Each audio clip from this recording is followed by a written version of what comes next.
C'est une rencontre maintes fois reportée pour des raisons de calendrier. Le 30 juillet pourrait être la bonne date pour un sommet des dirigeants de l'espace communautaire d'Afrique centrale.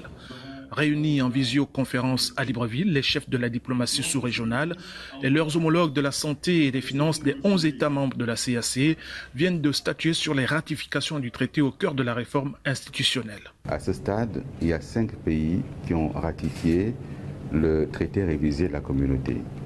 Or, au terme des dispositions de ce traité, il n'entrera en vigueur que lorsque 7 États l'auront ratifié. Il y a donc des États qui sont en cours de ratification et qui ont donc sollicité un délai de quelques jours pour leur permettre de finaliser cette ratification et de constater que le traité est entré en vigueur.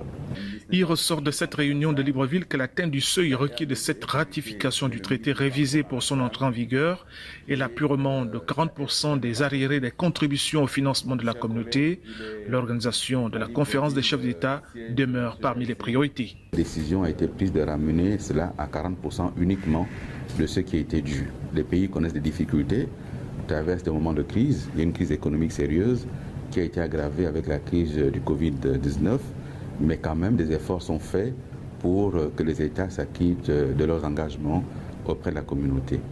Pour le reste, les problèmes d'ordre politique, économique, social et surtout ceux liés à l'intégration régionale ont été débattus, entre autres la question des candidatures au poste de vice-président et de commissaire, la situation politique et sécuritaire en République centrafricaine, la stratégie régionale de riposte à la pandémie du Covid-19.